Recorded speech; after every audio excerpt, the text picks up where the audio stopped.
Welcome back to the Let It Rip podcast. I am your host, X-Trigger, and on this episode, I am joined by Ferum, Axile, and Luxr following week one of the War Rival start in both Division 1 and Division 2. Say hello, boys. How you doing? Pretty good. Yeah, doing pretty good. Good, I'm man. doing well, good. Good. So I think we'll start with you, Luxr. Obviously, Division 2 was first on the Monday. Playing for Sea Dogs in the mid lane, if I remember correctly. When you were playing, was it the Zoe?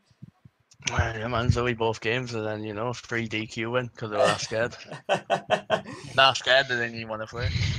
I don't know if Ferum and Axile watched it, but you did really pop off your intent in that game that was streamed. What was your opinions, first off, going into the week, and then during the games? Did you expect it to be as easy as it was?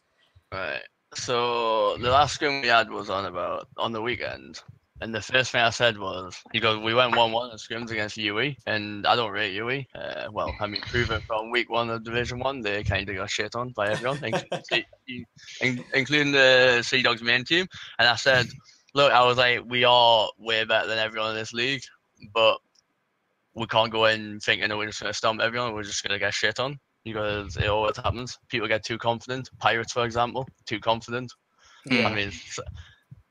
I'll go into that later on with Axile, because I want to roast him about something. But I would like when we were talking about pick and ban, me and Fogg were pretty confident, but we were confident players. Like we thought we were gonna go 3-0. I mean, the only challenge I really saw was Fat Raccoons, because I heard they're pretty decent, but then I heard Dean was playing. No. And that would have been the only issue, but after they forfeit instantly, and then we got that win off that, like, who we're going to 1S, we're going to 1 SBA, and they leave Zoe and Yasuo open. Questionable. Into an 850k Yasuo main. Yeah. Like, it doesn't make it doesn't make sense. And then they pick a Lulu, and then they pick a comp that keeps Nocturne alive. I guess they thought it was gonna work. Yeah. But if that Nocturne goes behind, it's over, and then he died like 3 times or something like that. And then it's just whatever. So I mean, yeah, I expected to go 3-0. I don't expect to drop a game this split. I mean, we're playing with practically a Division 1 roster. Not the shit talk Sea Dogs. I like the boys of Sea Dogs, but we are possibly better than Sea Dogs, the main team. We'll have to see, won't we? We'll have to That's see. true though. Yeah, obviously, they're still a good team. It's just like we're not really a Division 2 team. Like, it's a bit unfair. However, I don't see ourselves stomping everyone. I mean, I know we stomped week 1, but I don't see we're stomping like all the top tier teams of the Division 2. I see some of them being close games and stuff, but we have an advantage of 3 who have played in the team like multiple times. I played with Fuck for two and a half years. So yeah, I mean, looking at the rosters when they were revealed, I thought, Sea Dogs have got 2 Division 1 rosters, and then I said, I just look like they've got 2 Division 2 rosters, if that. So I did think that, you would be coming in as one of the strongest rosters, obviously. WSLA have scrimmed you once. But do you reckon now that if, for the rest of the split, as long as champions like Zoe and Yasuo were left open, providing no significant nerfs come in, you're just going to smash it? Do you reckon teams like Made It Gaming or Objectives, Objectables, or Fat Raccoons, when you play them again, do you reckon they're going to be any much of a threat? Or I mean, people are hyping up Made It, but we haven't scrimmed them because they refuse to scrim with.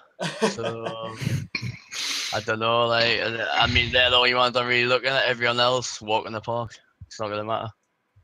If you leave Yasuo open when you got an 850k player who one tricks it all the way, he did it all the way to Diamond 5 from Gold 5, like with like an 80% win rate. Like, you're gonna lose the game regardless.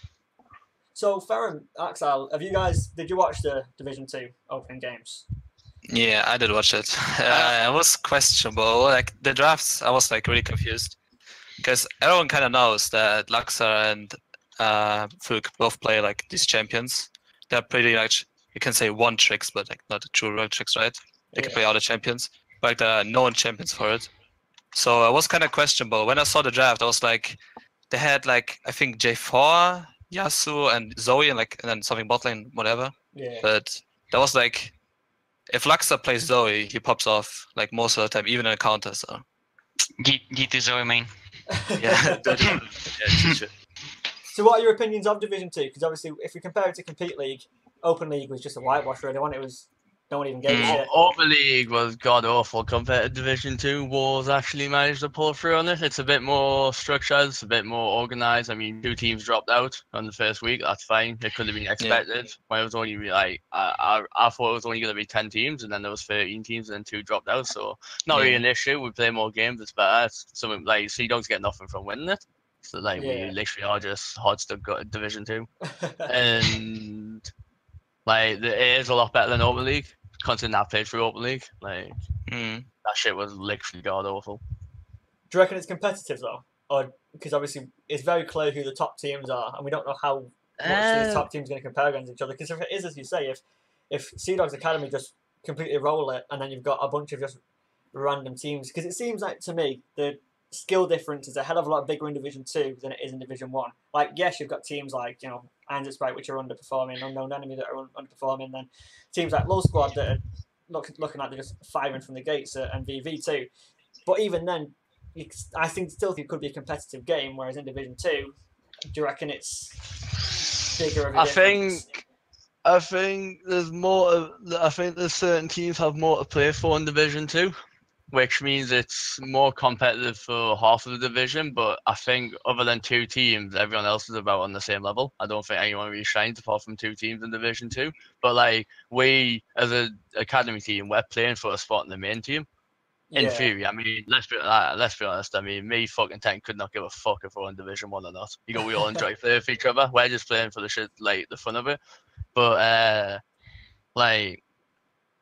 I think teams like Mayday and people who aren't academies, they have a lot more to play for. They've got a lot more to work for because they've got to they've got to at least get playoffs or automatic promotion. Which if we win the league, whoever's second automatically goes up. They get the first spot because we're an academy team.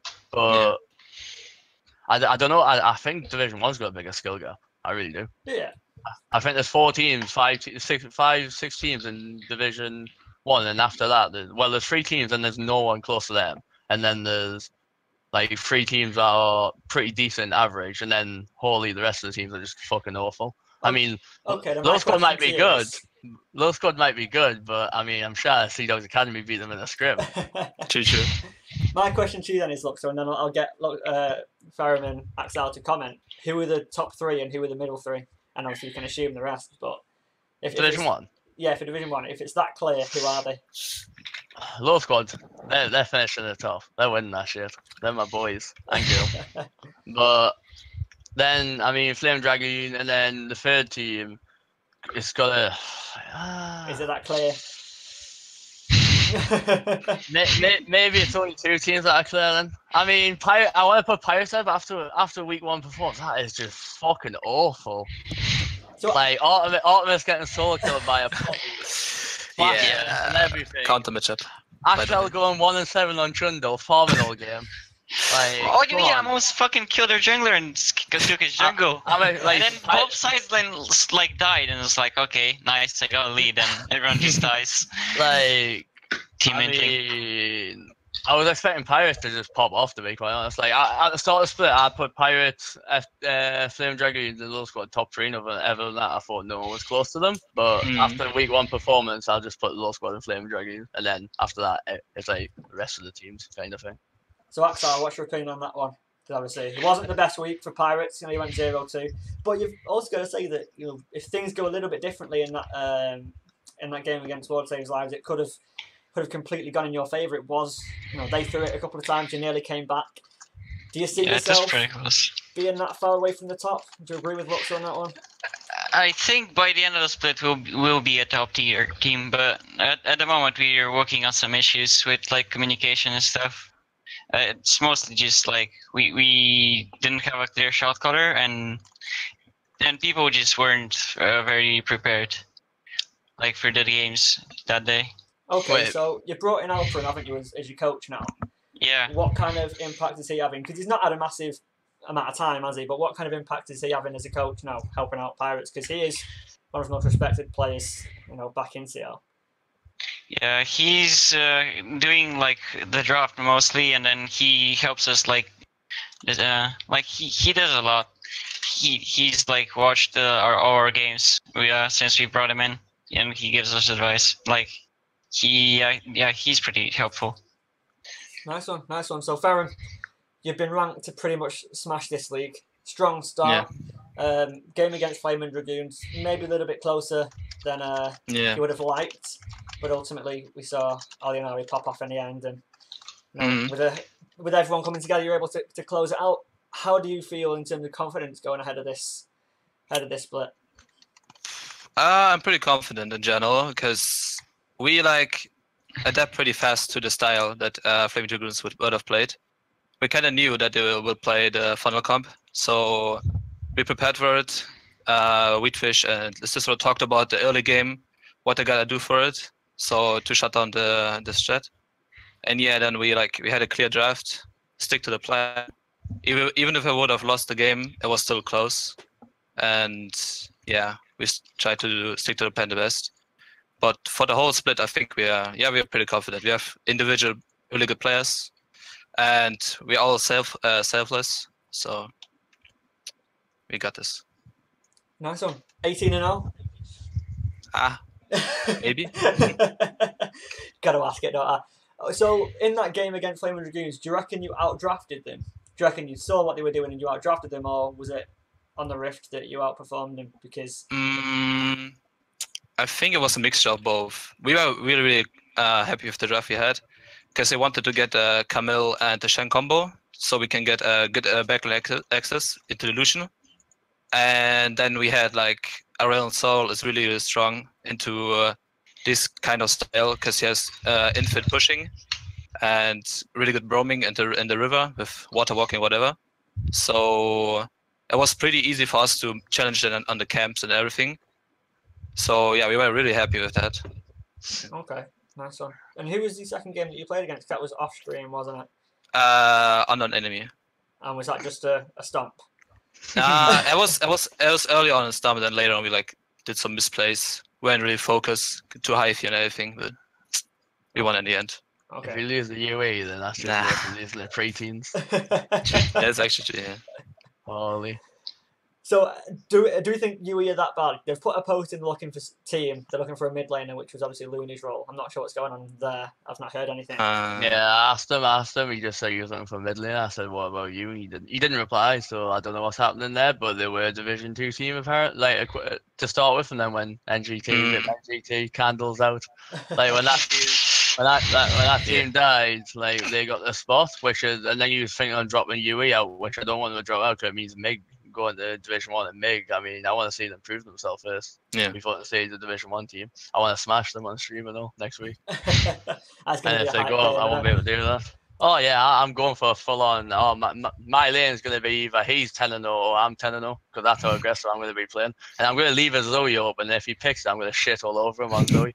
So, do you know if you're red or blue side for that game? I have no idea, but I know I've got about 4 counter picks for Zoe, so he's fucked either way. I'd be very surprised if Zoe's left open. That's all I'm going to say. Well, I'll never first pick Zoe because I'm not stupid. You can easily get fucked. Like a team can literally, if you first pick Zoe, you can get fucked so hard. It's just no one in Division 2's got a brain to do it. So when he first picked both games yesterday, I mean on Monday, I think he played Zoe both games. Like no one do anything about it. If someone locks Zoe in against us, like when one SP left it open, we thought they were gonna pick it. We had already free crafted the whole draft against it, and they didn't pick it. But like we have a backup no matter what. We have like to be fair, our picking band's pretty clean. I mean, what can you do when you got the head coach of war, PogChamp, like helping with Arise and stuff. Arise does a really good job at picking bands, so I never really have to worry. But I mean, I'm just saying next week will be hypey. I mean, I've been looking at obviously both weeks pretty intently, and obviously we didn't get all teams on the show, but we got a lot of the hyped ones. And draft was a big question mark for me for most teams, and I think the only 2 teams that I can look at it and say they're coming in this with a solid game plan that they've tested and I know it's going to work have been Lull Squad and Sea Dogs, both the academy and main team. Now, for me, it just seems like a massive warning to pretty much everybody else in the split because Lull Squad, you guys have looked kind of like balanced in everything that you're doing. You've got a couple of good aspects here and there, but there's nothing that you're bad at from what it seems. Anyway, people thought, oh, Unari would be your weakest link, and evidently not. So No. the question then to you, Axile, is: do you see this in the same way? Do you think there's a massive issues with the draft that you had, or do you reckon it was just on the riff making mistakes? Because me personally, I just feel like there's been some questionable decisions there that don't seem to have been matched up for you. I mean, we planned the draft like for both games pretty well, but we drifted away from it like both times. It wasn't. We were still happy with the draft he got. I think it was mainly the in-game issues that were the problem, like with communication and people not playing as well. Artie. Yeah, I mean, not the best performance. Yeah. The game against World Saves Lives was streamed, and you had Ornn, you had then got in the mid lane. Was it Zig Zadie carry or something against the Mondo? I can't remember the rest of the draft. Yeah. To me, that seemed like you had got massively outdrafted, and everyone was in chat in pick and ban saying there's no way that this Mondo was ever going to die. Eventually, Air did get the executioner's call in about 25 minutes in.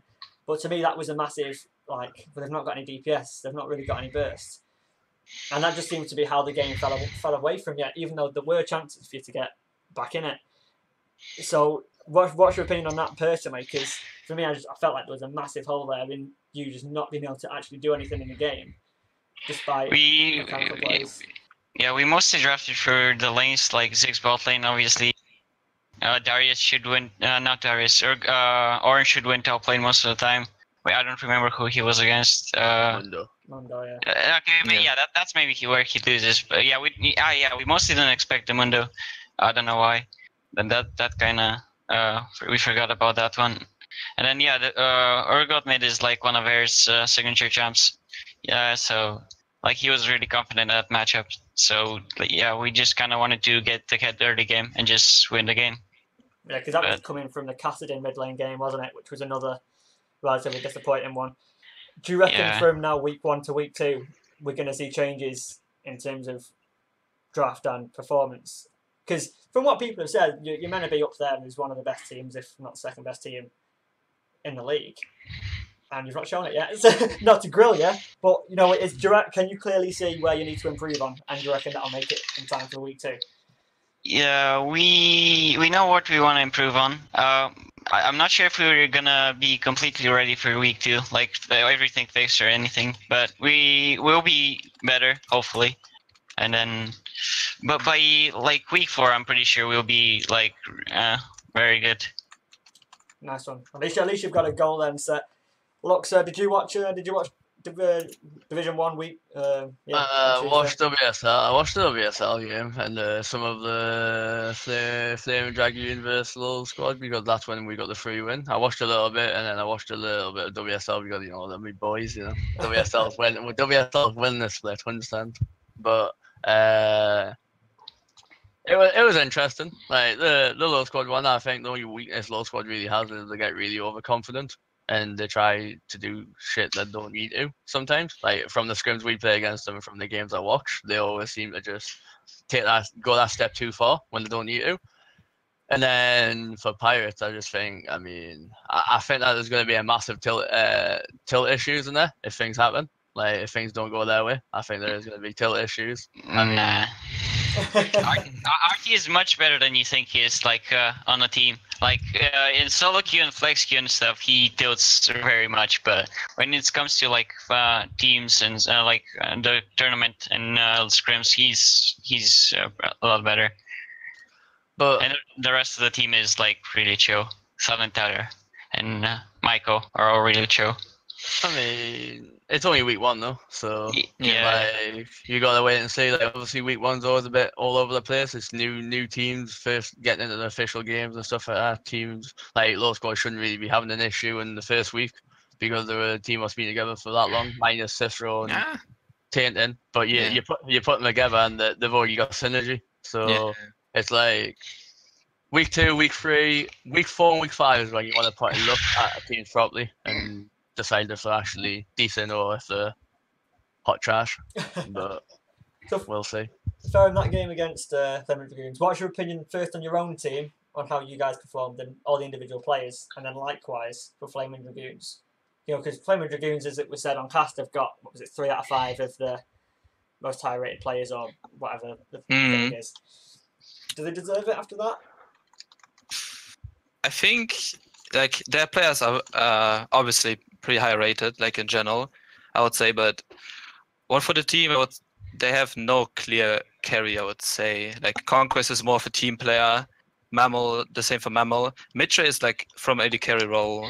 He is a kind of a carry player, but it's hard to carry from the jungle. I feel like it's depends on the picks. Then Noah is a good carry player, but he's like solo, like a solo carry basically.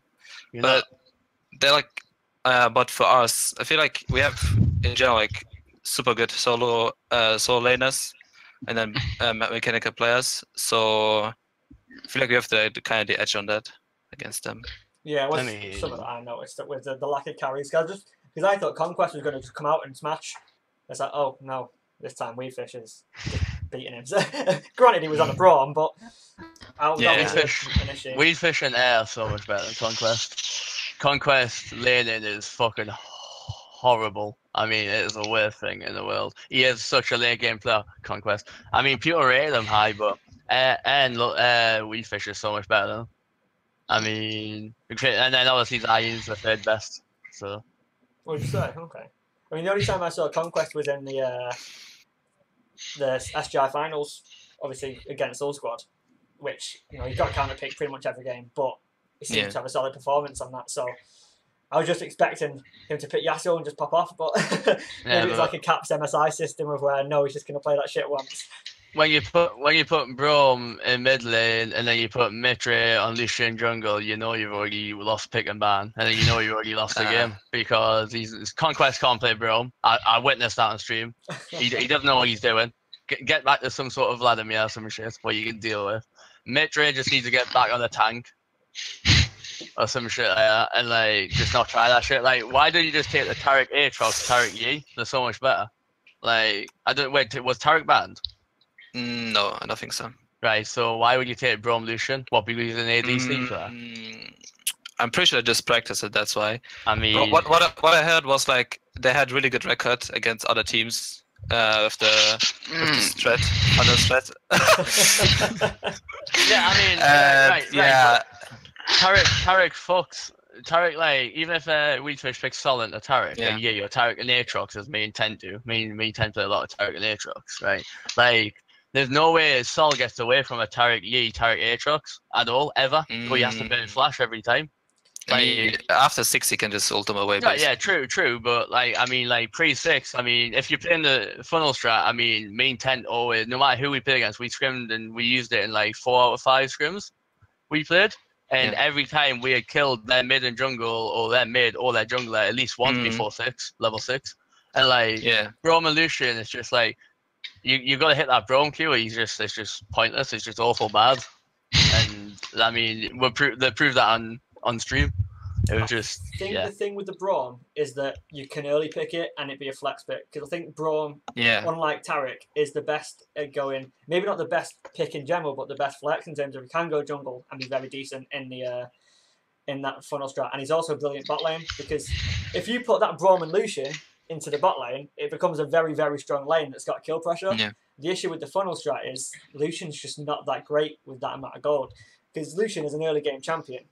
So take advantage of that. He does win lane against most things. Even bruises, Lucian can win lane. The reason why you see champions like Yi and Kai'Sa and Kayle and Karthus is that they are shit in the early game in comparison, but late game they smash. And I just think I'm really confused as to why they opted for the Lucian there. I think I don't know if you can agree with this or not, Ferum, but if that was a Kai'Sa or if that was a Yi or something instead of the Lucian, damn the amount of damage that would have come out of that when he had like 300 farm. So maybe that was the issue for me why they picked Braum instead of Taric. I think like the Kai'Sa would have been better for sure, but I don't even know if we banned it. But I think we banned it. I'm not sure. But like in the draft, it was pretty good because they got it pretty early, the Lucian Braum.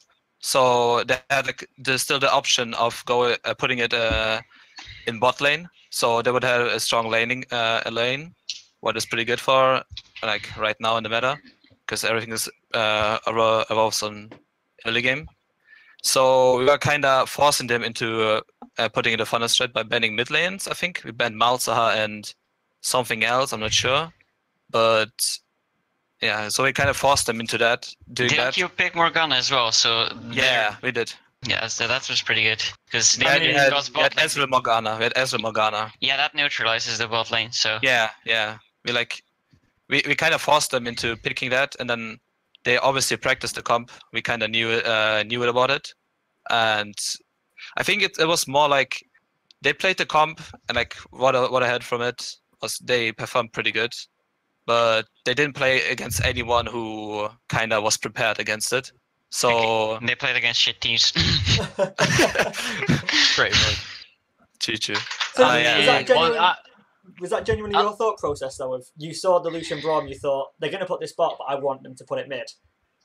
We were like kind of expecting them to go funnel comp. Like after Sunday, we were like every day watching. Vitos was asking me because I had everyone on the friend list, and when we were looking at the friend list, seeing like Conker's playing Braum and then Lucian jungle, we were like, okay, yeah, they probably play it. So we got prepared for it. We talked about it. Okay. Mid jungle talked about what to do. Then they watched what's of pro play, what they did. I think the Misfits game against Fnatic was it? Yeah. Yeah, they looked at it and then like basically copied it, and then we used it against them. So they kind of got surprised by it. And then like, later on in the draft, we were like, we want to force them into that because we have a strategy against it. We didn't try the strategy ever, but we were confident in doing it because it's like not a full strategy to counter it. It's more like a game plan you have, like contesting caps, pushing waves out, then contesting everything they're doing, so they get basically less farm, and then engaging on the Lucian or the Braum all the time, so you make them even more behind. Yeah, Okay. like that's what I did. So what's I your mean, guys' opinion? Go on, Luxr. Go on. At level 6, I'm sure Weedfish was only down about, I think it was like 12 CS on the Lucian Braum, and something like that. Cicero was level 5 when Braum and Lucian hit 6 and 5. So it was like 6 and 5, maybe 6 and 5, and then on top of that, he's only down like 10, 11 CS, and then at 10 minutes when, I mean, in this meta, the interface kind of fades out. Like, he was only up on Weedfish 20, but he had a death, and Weedfish had 3 assists. So, like, you can't pick a funnel strat and just be like, even at 10 minutes of that though, they were down like 4k gold. Like, you can't pick a funnel strat and be in that situation because you just like, it's just so pointless. Like, you're so fucked. Yeah, I suppose that solution pick is again like if it was a late game pick, it's fine to then try and scale and play waves. But Lucian is make it a funnel comp so we can really win the early game, but by getting him super far ahead, and we just didn't do that, which was obviously well played from Blood Squad. So I've got a question for everyone. What's your opinion on the funnel strat, and do you reckon it's easier to play the funnel strat or easier to play against it? Easier to play if you got a brain.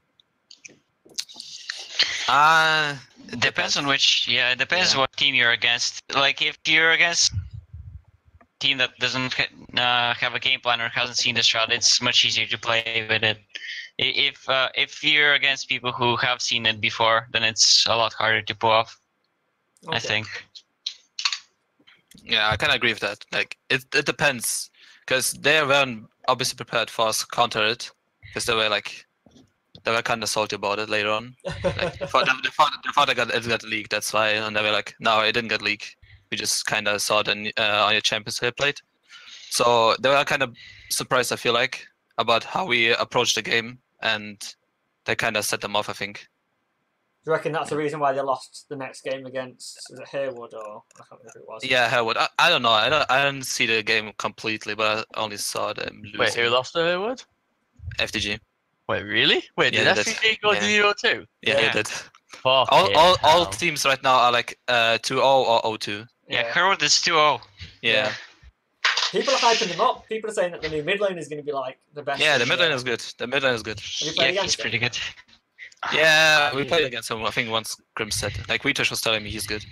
I actually didn't know that FTG went 0-2. I thought they went 1-1. What the fuck?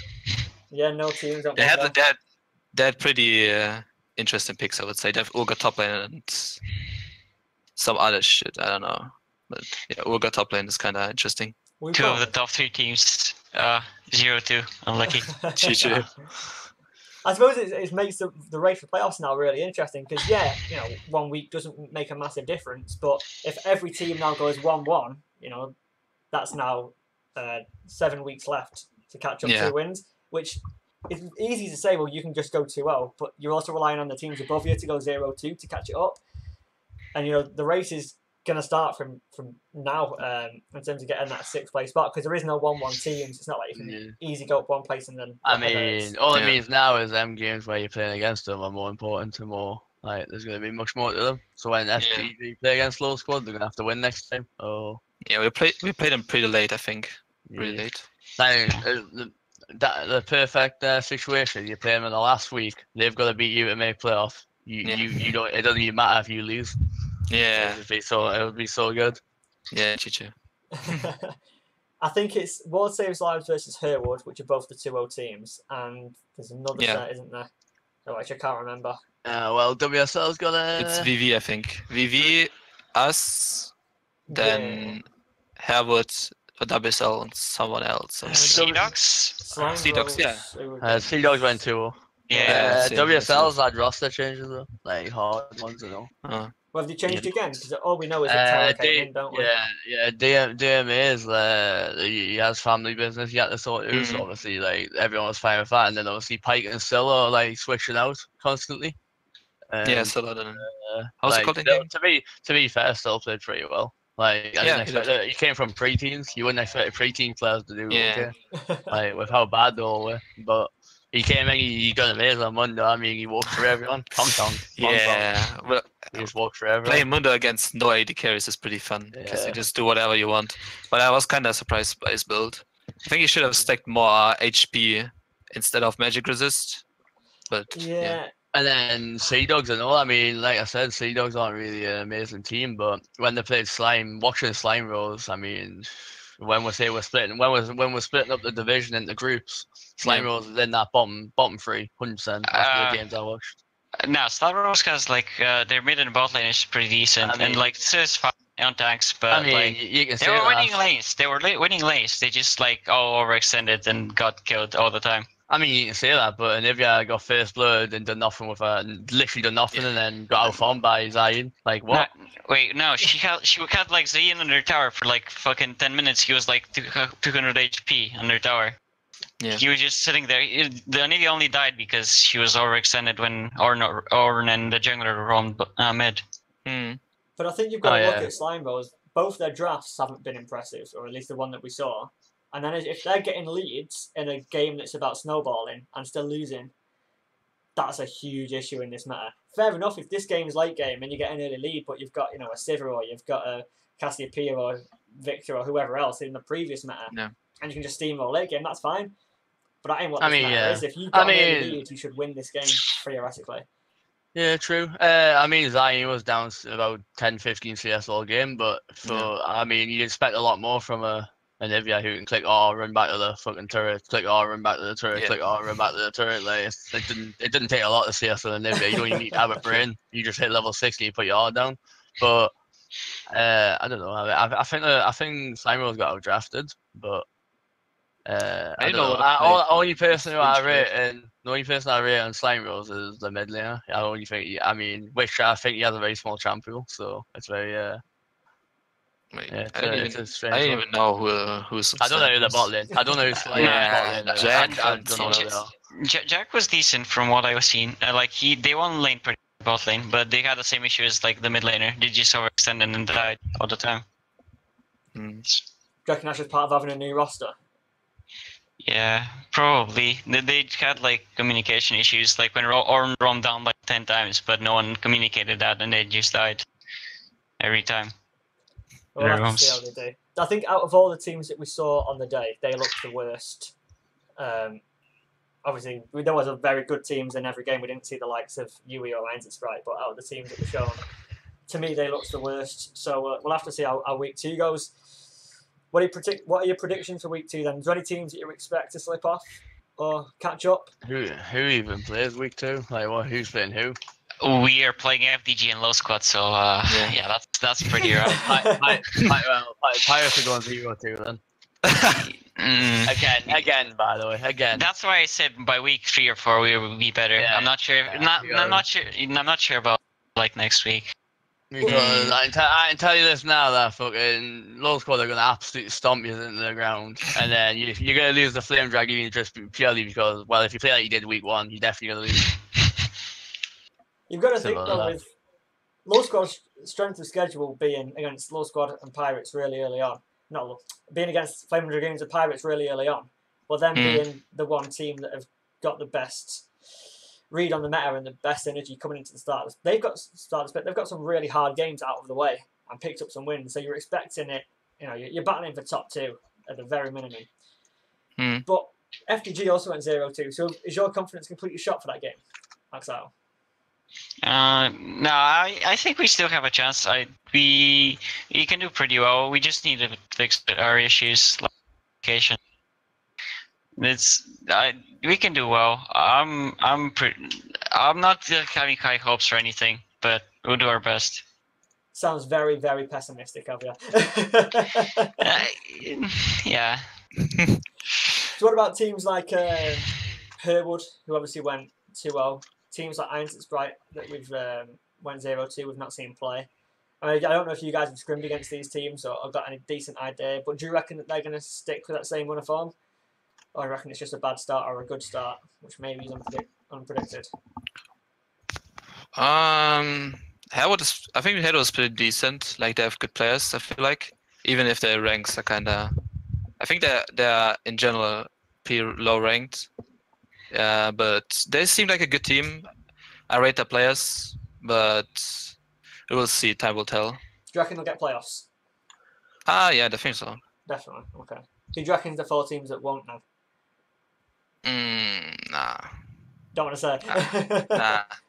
I mean, go on, Luxr, you've got the balls to do it. If you want to be, straight up truthful, I want to FA's got no chance. At the moment, I'm just like, the academy team is literally as bad as the main team. So if your Division 1 team is as bad as your Division 2 team, then you've got to start worrying about something.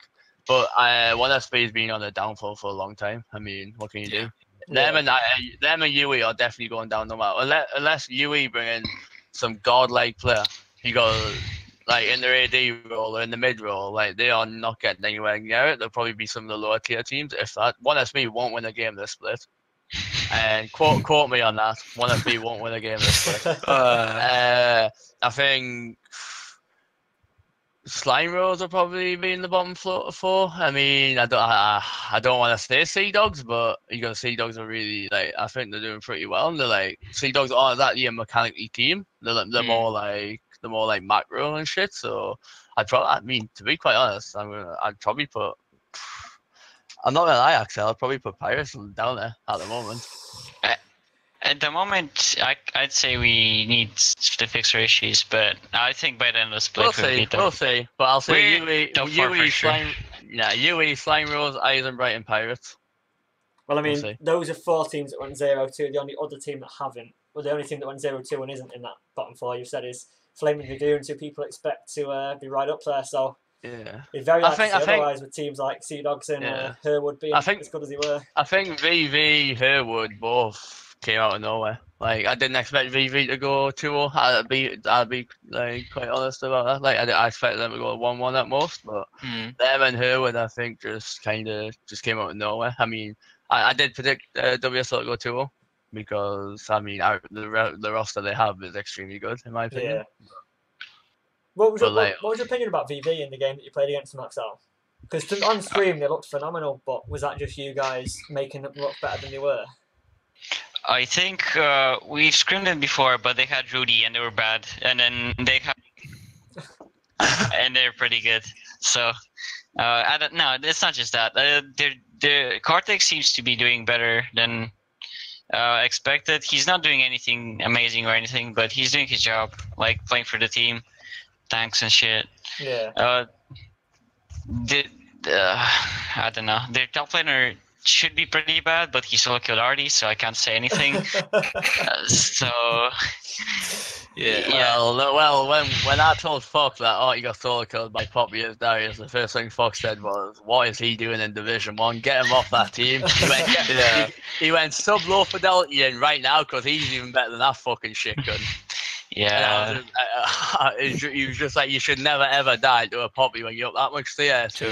You got that much pressure and everything. You like, unless you're getting killed by a gank or a free man, you should be winning that matchup. Like, the same matchup got played for us in week 1. Darius into Poppy, and well, at the end of the game, Fox was 11-0. With a quadra kill and a triple kill. So like that. I mean, I know we're playing Division 2 and we're playing against awful bad teams, but like, you shouldn't really be dying in that lane. But I mean, I guess he missed it there. I don't know. I didn't really. I saw the clip. So yeah. I don't know. I mean, unfortunate. I did like pretty well, like the first couple of minutes, and then both silence died, and then I didn't play so well after that, and the game just kind of. We were planning to counterpick the Zoe, and we didn't do anything with it, and then Mundu got that like. Yeah. Is casting counter? Is casting a counter at Zoe? No, we were planning. No, we were planning to pick something else, but then we just didn't stick to our draft mostly. I mean, to be fair, I don't even rate Coxie as a good Zoe. I didn't even know he played Zoe, to be quite honest. And when he picked it, and when I watched him, he didn't exactly do much on it. He done what the Zoe had to do. Yeah. He had to hit them bubbles down again, and then press W at team fights. Yeah, I mean, there was 3 Zoes that we saw, as far as I'm aware, which was obviously yours, Lexbrov's, and Coxie's. And all 3 Zoes popped off just because the champion is giga busted at the minute, despite the nerfs. But out of the 3, despite the fact Coxie played incredibly well, he didn't pop off as much as you two did in Division 2. Maybe that's just because of the strength of opponents, but yeah, I think everyone looked at VV saying it would be a 2-person carry team with Coxie and Bomberhund being the big two. But obviously, top lane they got solo kill. Coxie did his job. Cortec didn't feed, which was really all he had to do. And their support as well, Bill or something, I can't remember his name. No, Bobby Big Plays. Yeah, that's the one, Bobby Big Plays, yeah. Had a solid performance, and a very solid performance. So it does look like a very, very complete roster. And if they've got the same kind of synergy that the likes of Low Squad have in the same intellect about the game, there's no reason that isn't going to be an incredible match between them and Low Squad. What do you reckon, Ferum?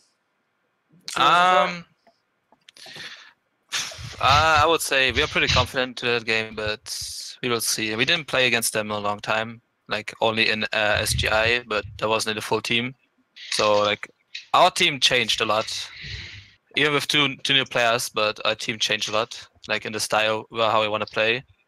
So we will see, I would say. Okay. So one thing I'm looking at them for Low Squad is who's your carries coming into it, because I'm seeing a lot of players that can, but is there anyone that you're going to put kind of the eggs in one basket to be? Well, hopefully Ferum, because I've got him in my fantasy league. And I had Axile, but I'm thinking about asking. I'm going to ask Mike if I can swap him out. I think like only 5 people had me, and then I was top shots, even though like I like. The only thing I did like both games, because I played both games Shen, right? I was just standing, not I had like 3 kills and 3 deaths in all of the games and all the assists. So I was basically support. I mean, if I could, I would have had 4 Low Squad players on my team. Yeah. I mean, I couldn't. So. Well, didn't all 5 Low Squad players get max points for their roles? Yeah, we did. That was super weird, because she didn't like check exactly, and then it was first Sister, me, and Alia. And then later on, Wheatfish was complaining about, wait, I have more points. What is happening here? And then Vortex was on the left. And then he was complaining to us like, what? I have more points too. In the end, it was Low Squad only. There we go. There we go. I mean, if anything's a brilliant predictor for how things are going to go, that is it. So not leave Low Squad the best team. We'll have to see. So who is it that you're playing again in week 2? We are playing against. Wait, let me see. Us and someone else. Yeah, Pirates and Sea Dogs. Let's go, Sea Dogs! Yeah. High 5, get me in.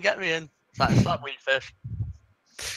But yeah, we are pretty confident. I would say we have a really high chance to win against both teams.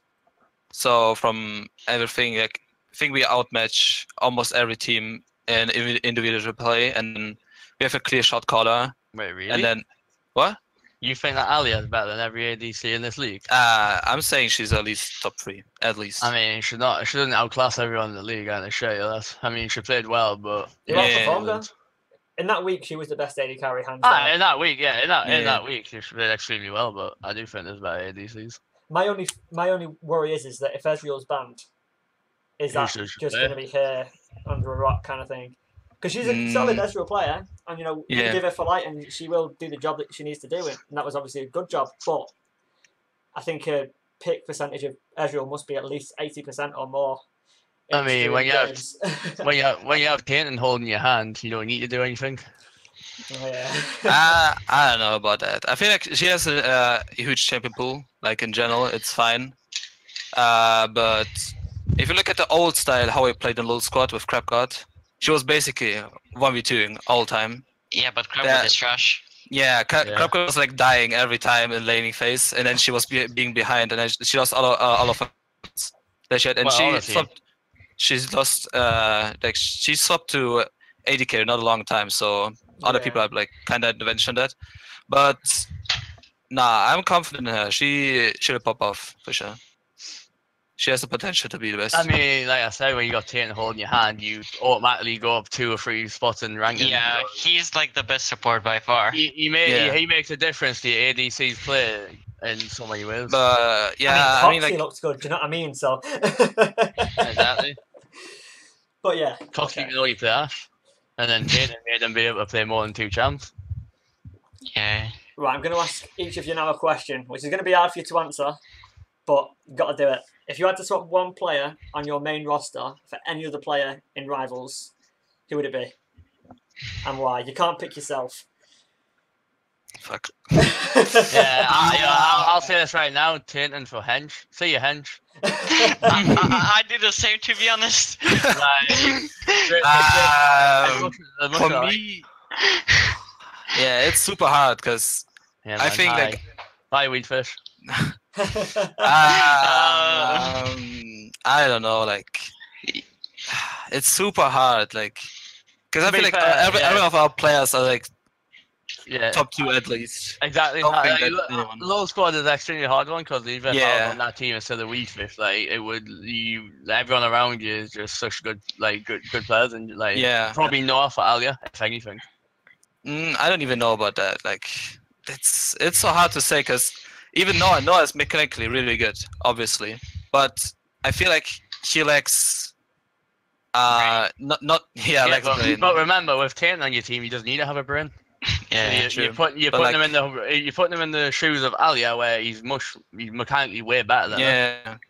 I don't know. Like, I think like, this is such a hard question because even if you're taking a backward step, I'm not saying that you've got to improve your roster, but if you had to make a decision for the betterment of your team, have to hold your hand a little bit with this one. But I mean, either Cicero, Weedfish, Alia, or Velzex support.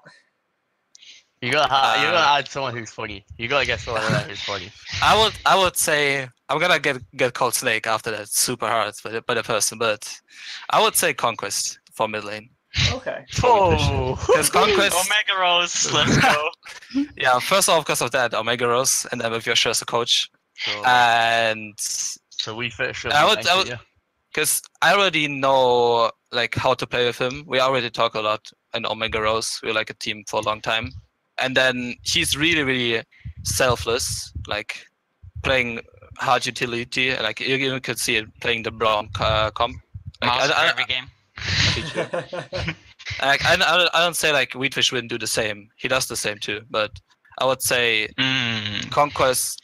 I mean, Weedfish. The one thing I'm gonna say about Weedfish is Weedfish was a very selfish. Like he played a lot for himself, and he only cared about himself and the squad. Like, and he has adapted massively. Yeah, like he's changed so much. Like in the play from when I came up with him in Open League to now, he plays more for the team than himself. He used to care about was his lane only.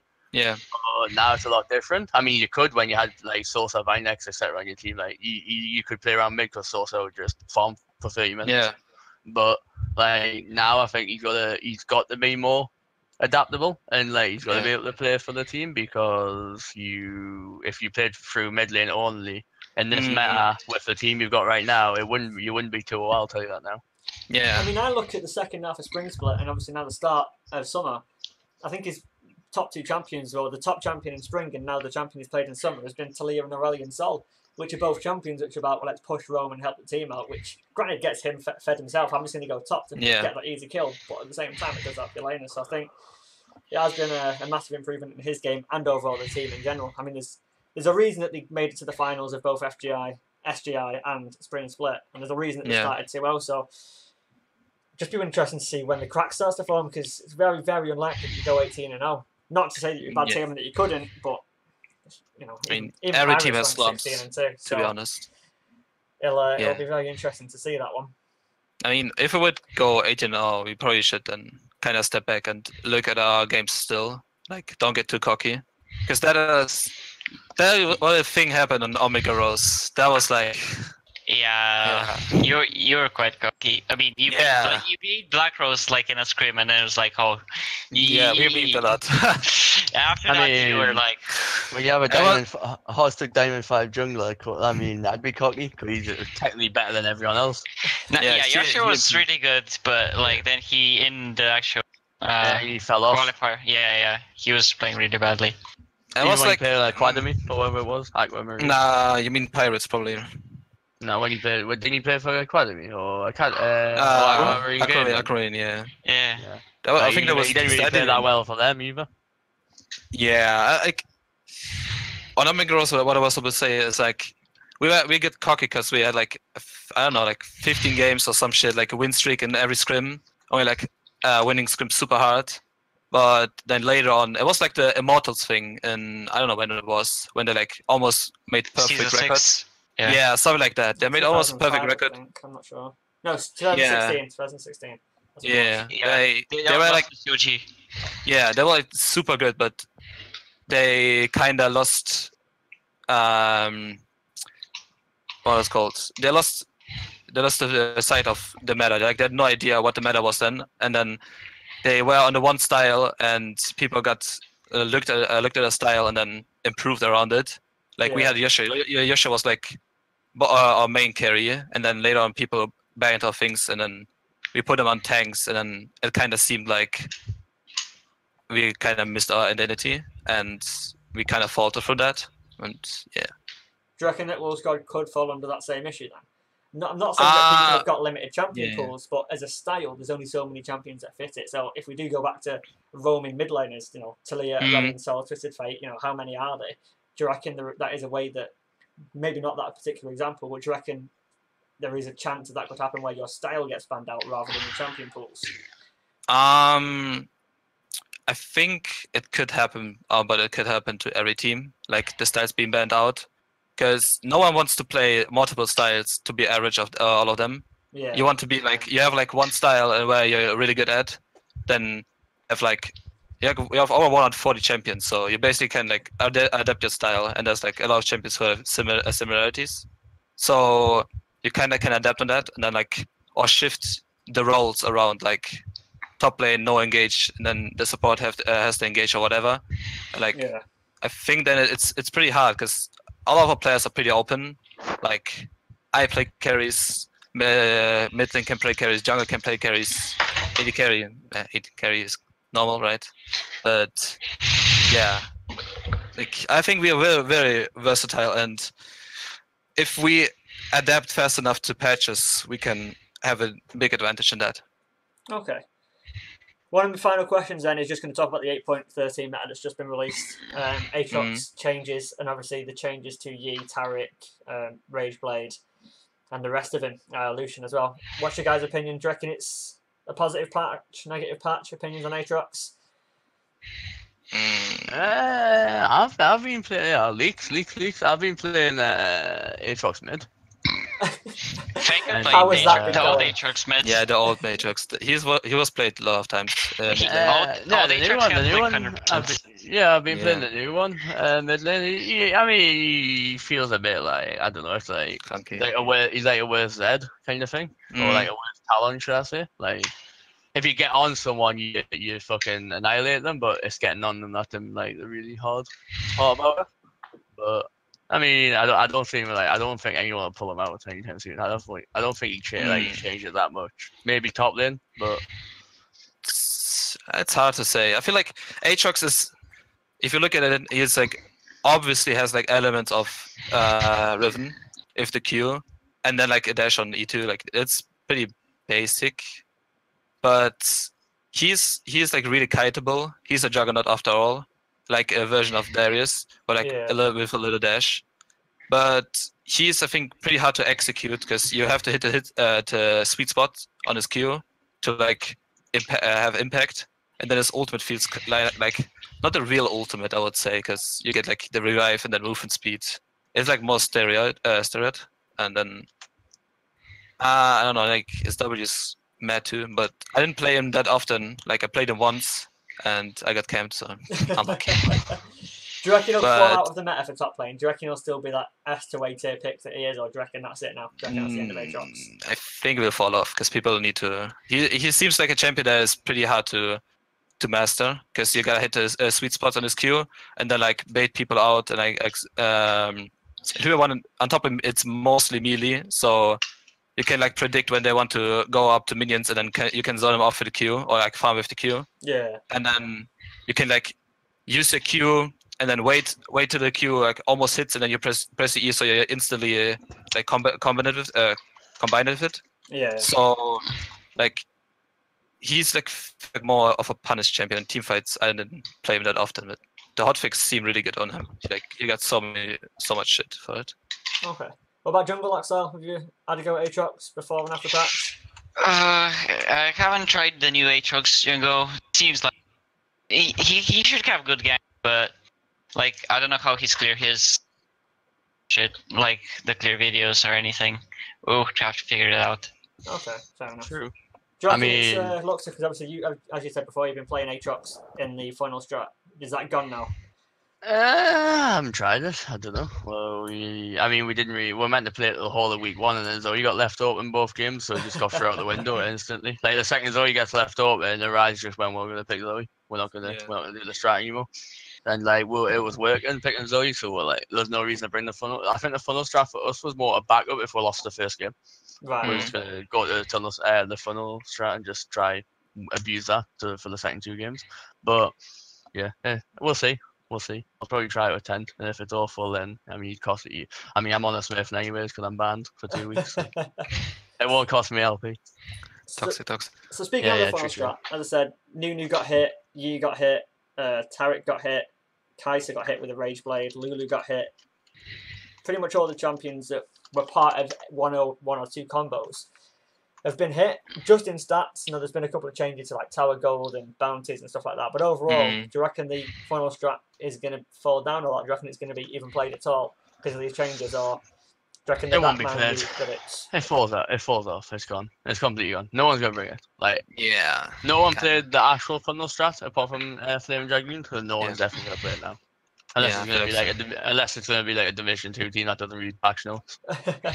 What about in the LCS or LCK or whatever when the patch comes out? Do you reckon, as a prediction, it's just gonna? I mean, the difference is at pro level, they're gonna have people who's probably trying it to see like if it's like good enough, and they'll know if it's good enough. I mean, we just take a guess. If we win 3 solo queue games or 2 scrim games, we're like, yeah, it fucking works, get it in. Yeah. But they're probably gonna play like at least 10 times over a week to see if it works. Yeah.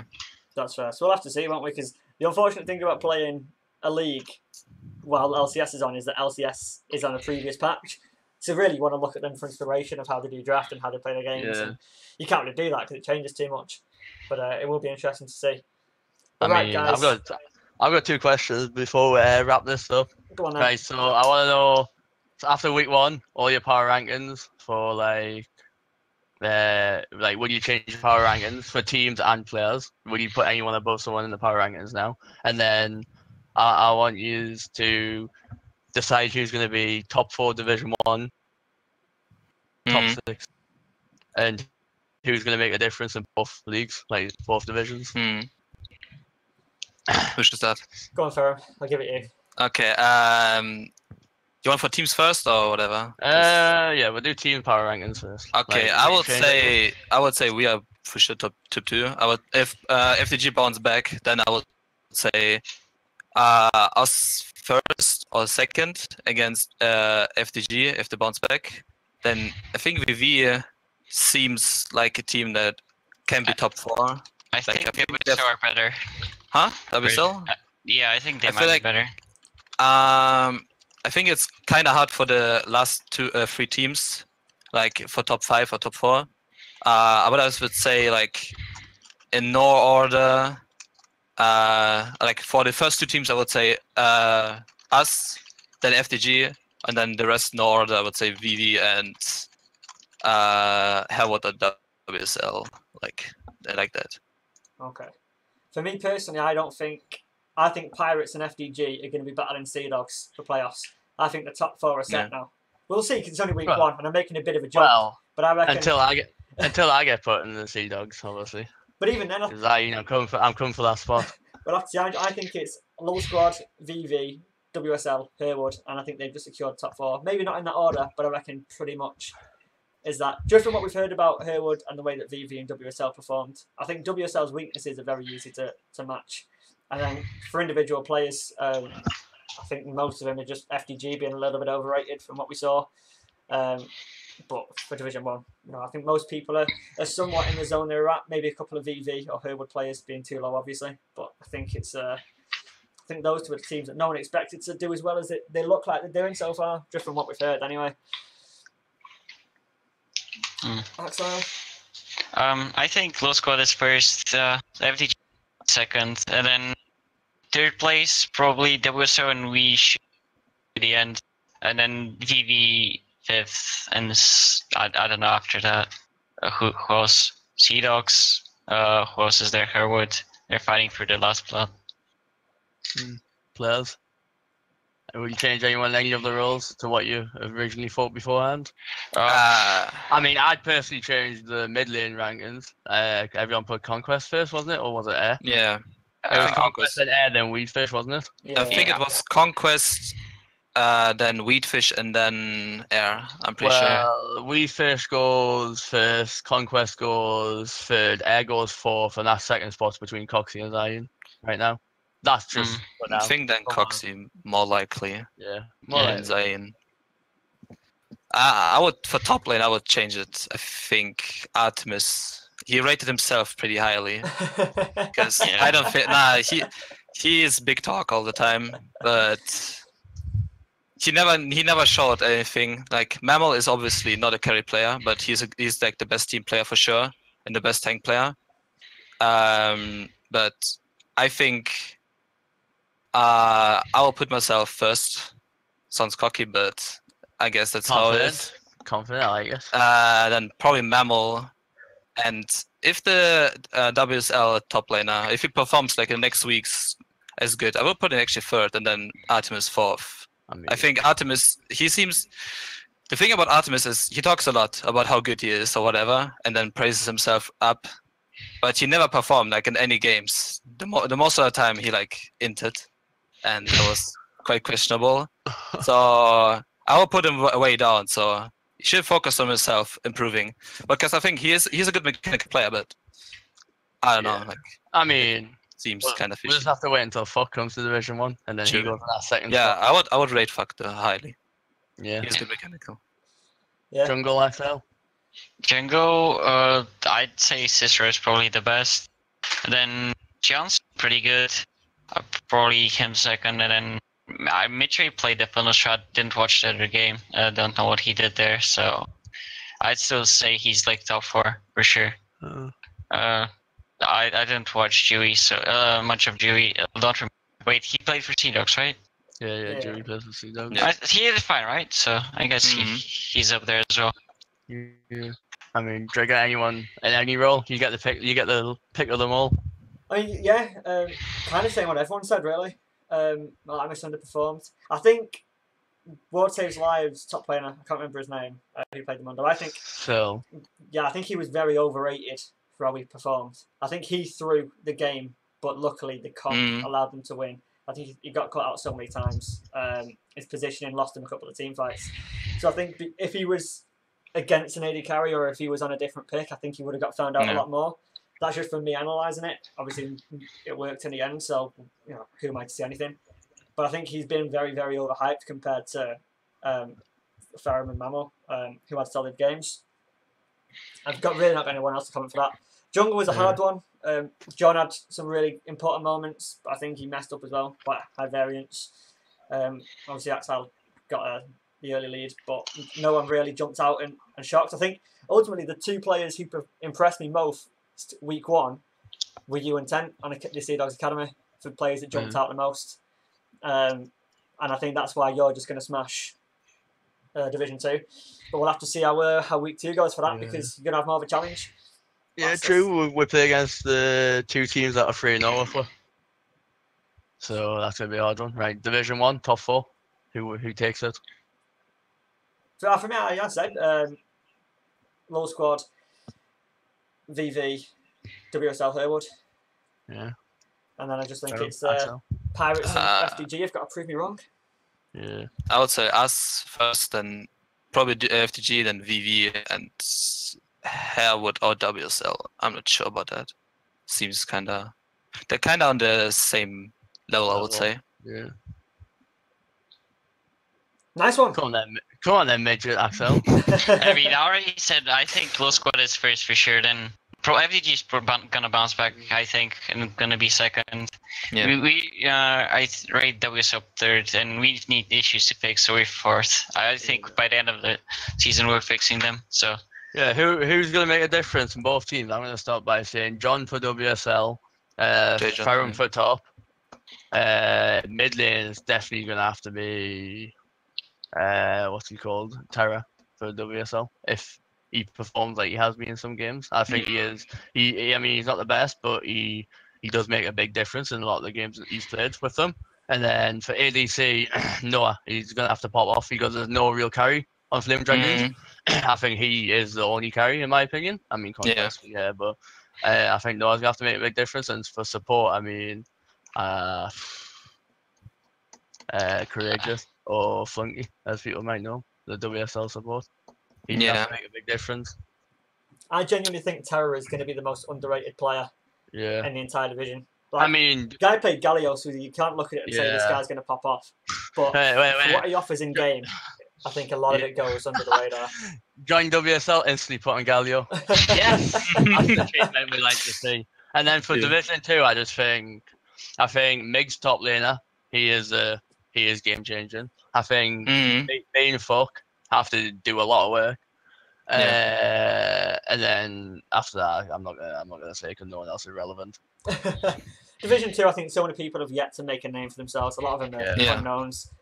We only can go off the games that we saw, and off that, it was just you and Tent popping off more than everybody else. So we'll have to say, obviously, Lex got a nice solo kill, but it's all down to week 2 for Division 2, I think. But I think we'll leave it there, boys. It's been a good podcast. Cheers for all of you coming on. If you've got any last things to say, now's your chance. But good luck for week 2.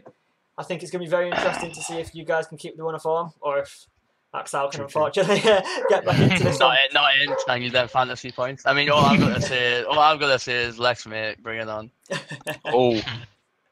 Spicy. Spicy for Monday, guys. Make sure you watch it. The dogs are barking, so we know it's the end. Cheers for watching, guys. Make sure to leave a like if you did enjoy it, and send us any PMs on Discord if you've got any suggestions for next week and anything else that you want to add to the podcast. Cheers for watching, guys. Bye. Bye. Bye.